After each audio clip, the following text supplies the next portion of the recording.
না না, এর নাম কখনো বিচ্ছেদ গান না। বিচ্ছেদ মানে জীবন থেকে কোনো কিছু বিয়োগ হয়ে যাওয়া, কিছু হারিয়ে যাওয়া। আজকে এখানে যারা গান শুনতে এসেছেন, আমি জানি দুহার নবাবগঞ্জের মানুষ এরা ভাবুক মানুষ, হালকা গান বেশি একটা পছন্দ করেন না। তো আমি সেদিকে লক্ষ্য করে চলে গেছে না ফেরার দেশে ফতুল্লার বড় আবুল সরকার, এমন তত্ত্বধারী একটা শিল্পী আর আমাদের মাঝে আর আসবে না। ফতুল্লার বড় আবুল সরকার, যার কথা, যে একটা ওজন, যার গানের মধ্যে যে আমার খুব ভালো লাগে। আমার কেনই জানি এই গানটা গাইলে আমার অন্তরটা, আমার হৃদয়টা কাঁদে। তাই সেদিক থেকে আমার মন থেকে বিচ্ছেদ গানটি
দেখো কাশি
দেখা দিও আমার যত মনের আশা তুমি সেদিনে পুরায়ো পরাণ বন্ধুরে আমার পরাণ যাইবার আগে দেখা দিও এ কথা কে বলে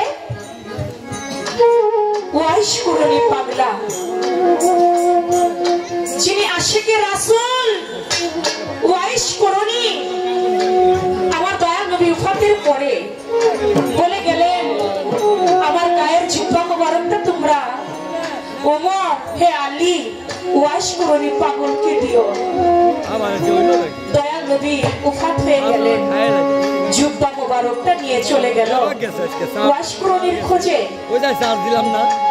যার কাছে জিজ্ঞেস করে যে তোমরা কি কেউ ওয়াশ করনিকে চিনো সবাই নিষেধ করে না আমরা ওয়াশ করনি নামে কাউকে চিনি না তবে একটা পাগল ওয়াইশা পাগলা যার নাম ওই পাগলকে চিনি পাগলের পাহাড়ের চূড়ায় থাকে পাগলের কাঁধের মধ্যে একটা ঝোলা সব সময় থাকে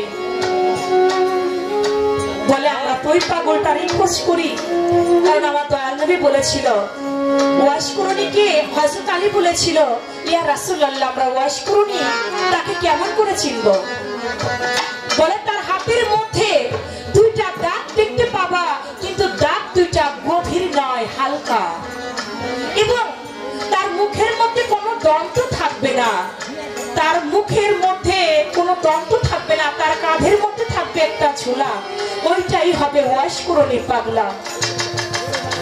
করুণ শহরে চলে গেল, গিয়ে দেখে পাহাড়ের চূড়ায় কাঁধে একটা ঝোলা। ডাক দিয়ে বলে, আপনি কি ওয়াশ করণী? বলে, না আমি তো ওয়াশ করণী না, আমি তো পয়সা পাগল। বলে, আপনার হাতটা একটু দেখি। হাতটা দেখলে আমার দয়াল নবী যেটা বলেছিলেন, ওয়াশ করণের হাতের মধ্যে দুইটা দাগ দেখা যাবে, কিন্তু দাগটা গাঢ় নয়, হালকা।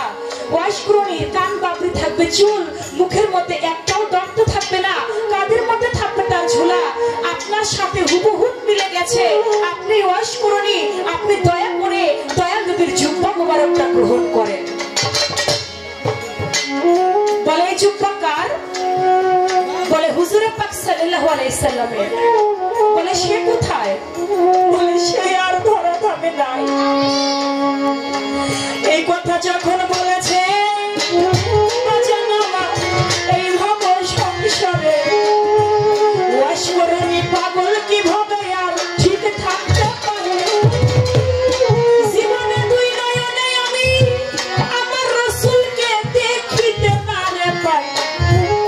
বড় আশা ছিল তার হাতে মুড়ি ধবো আমি, হব এই ধরায়। সে আমারে ফাঁকি দিয়ে কেমন করে চলে যাইতে পারে? আমি আজকে সেজদা দিব মাওলারি দরবারে। হযরত আলী বলে, হে ওয়াশ করণী, দয়াল নবী যখন এই জুব্বা মোবারকটা আমাদের হাতে দেয়, তখন বলেছিল আপনি যেন তার পাপী উম্মতের জন্য দোয়া করে। বলে, আমাকে দোয়া করতে বলেছে? হে আলী, আমার কাঁধের এই ঝোলাটা তুমি একটু তোমার কাঁধে নাও। কাঁধের ঝোলার মধ্যে কে ছিল জানেন? ওয়াশ করণীর মা। ওয়াশ করণীর মা ছিল কাঁধের ঝোলার মধ্যে। বলে, আলী ভাই, আলী তুমি আমার এই কাঁধের ঝোলাটা তুমি একটু কাঁধে নাও। আমার নবীজি আমাকে দোয়া করতে বলেছে তার পাপী উম্মতের জন্য, আমি আজকে মন ভরে দোয়া করব। সেজদা দিয়ে আমার মাওলার দরবারে ওয়াশ করণী পড়িয়া গেল। বলে, মাওলা রে,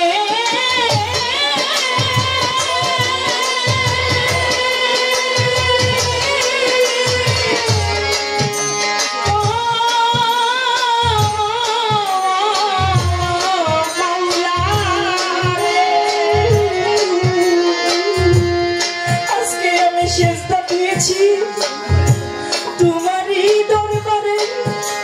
সেজদায় আমি উঠাবো না যতক্ষণ 16 আনা উম্মতের গুনাহ মাফ হইব এই ভবে সংসারে। আমার আল্লাহ কয়, ওয়াশ করণী আশিকি পাগল, তুমি সেজদা উঠাও। আমি আমার হাবিব, আমার বন্ধু পাপী উম্মতের 16 আনা গুনাহ থেকে আমি 4 আনা উম্মতের গুনাহ মাফ করে দিলাম, তুমি সেজদা উঠাও। বলে, হবে না, 16 আনা উম্মতের গুনাহ মাফ করতে হবে। আমার আল্লাহ কয়, ওয়াশ করণী আমি 8 আনা উম্মতের গুনাহ মাফ করে দিলাম, তুমি সেজদা উঠাও। বলে, হবে না, 16 আনা উম্মতের গুনাহ মাফ করাইতে হবে। আমার আল্লাহ কয়, ওয়াশ করণী আমি 12 আনা উম্মতের গুনাহ মাফ করে দিলাম, তুমি তোমার সেজদা উঠাও। তারপরও বলে, না হবে না, 16 আনা উম্মতের গুনাহ মাফ করতে হবে। এর মধ্যে হযরত আলী ডাক দেয়, হে ওয়াশ করণী, আমি যে কাঁধের ঝোলাটা আর বইতে পারছি না, আমি যে মাটির মধ্যে ডেবে যাচ্ছি, তুমি তোমার ঝোলাটা নাও। ওয়াশ করণী তখন চিৎকার দিয়ে বলে, হযরত আলী,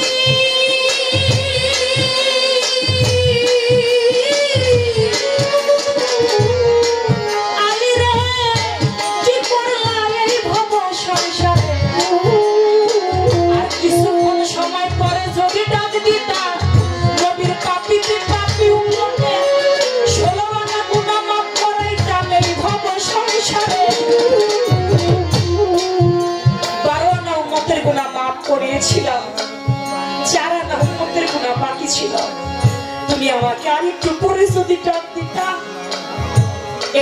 চোখের পানি ছিঁড়ে দিয়ে কাঁদতে লাগলো। চলে গেল জুব্বা দিয়ে হযরত আলী এবং ওমর রাদিয়াল্লাহু তাআলা আনহু। কিছুদিন পরে মাবিয়ার দলের সঙ্গে সিফটিনের যুদ্ধে হযরত আলীর যুদ্ধ শুরু হয়ে গেল। ওয়াশকুরনি সংবাদ পাইল আমার নবীর বংশধর হযরত আলীর সঙ্গে মাবিয়ার সঙ্গে যুদ্ধ। ওয়াশকুরনি তিনি কি করলো? লোকটা ছিল বৃদ্ধ।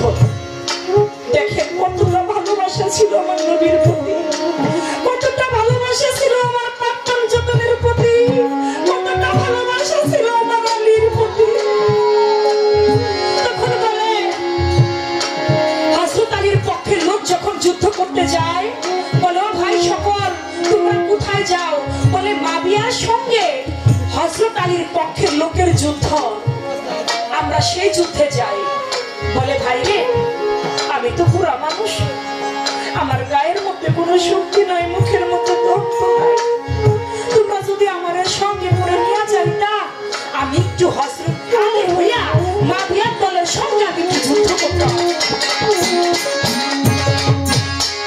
একজন আরেকজনকে বলে পাগল, মুখে নাই রক্ত, গায়ে নাই শক্তি, এ নাকি মাবিয়ার দল যে শক্তিশালী দল, তাদের সাথে নাকি যুদ্ধ করবে, কি কয় এই পাগল ছাগল।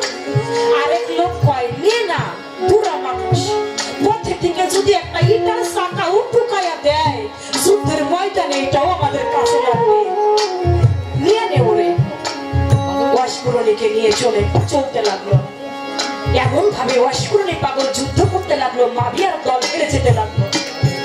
কেউ পারে না ওয়াশকুরনির সাথে যুদ্ধ করে, কেউ পারে না, সবাই পরাজিত হয়ে যায়। একে একে গিয়ে সবাই মাবিয়ার কাছে সংবাদ পাঠায় যে এমন একটা বৃদ্ধ লোক হযরত আলীর পক্ষে যুদ্ধ করতেছে, তার সাথে আমরা যুদ্ধ করে কিছুতেই পারি না। বলে লোকটা দেখতে কেমন? বলে বৃদ্ধ, মুখের মধ্যে কোনো দম্ভ নাই, কিন্তু গায়ের মধ্যে এত শক্তি কই থেকে পায়? বলে তোমরা একটা কাজ করো, তোমরা তার সাথে পারো না? কয় না। বলে সে আর কেউ হইতে হবে না, সে নিশ্চয়ই আশিকে রাসূল ওয়াশকুরনি। তোমরা একটা কাজ করো, ওয়াশকুরনিকে সামনে দিয়ে কখনো আঘাত করলে সে পরাজিত হবে না।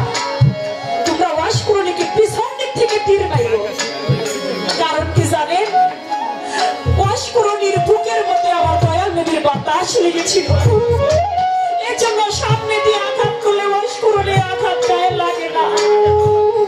পিছন দিক থেকে যখন আঘাত করলো, তীর মারলো, ওয়াশকুরনির পৃষ্ঠটা ছিদ্র হয়ে সামনে দিয়ে বের হয়ে গেল। প্রাণ পাখি চলে যায় যায়, ঘোড়ারে বলে ঘোড়ারে, ঘোড়ারে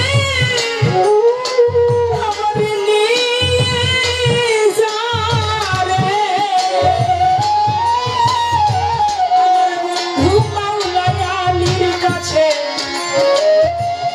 আমি জীবনে কোনোদিন দেখা পাই নাই মোস্তফার এই ভব সংসারে। আমি হযরত আলীর হাতে হাত রেখে বায়াত গ্রহণ করে আমার প্রাণ পাখিতে বিদায় দিতে চাই। আমায় নিয়ে ঘোড়া সোনারে আমার মাওলা আলীর খাই। ঘোড়া পৃষ্ঠের মধ্যে একটা কামড় দিয়ে ওয়াশকুরনি নিয়ে গেছে মাওলা আলীর কাছে। মাওলা আলীকে বলে দয়াল, জীবনে কোনোদিন রাসূলকে দেখি নাই, ভালোবেসেছি, মহব্বত করেছি, আপনাকে বেলায়েত দান করেছে, আপনি বেলায়েতের সর্দার। আমার বড় ইচ্ছা ছিল সচক্ষে আপনাকে দেখে আপনার কোলে যেন মাথা রেখে আমি মরতে পারি। আজকে মনে হয় আমার সেই বিদায় সজ্জা চলে এসেছে। আপনি আমাকে আপনার পায়ের মধ্যে একটু শোয়াবেন। মাওলা আলীর উরুর মধ্যে ওয়াশকুরনিকে শোয়াইলো। হযরত আলীর মুখটা দেখে দেখে ওয়াশকুরনি পাগলা চির বিদায় নিয়ে চলে গেল। তোমার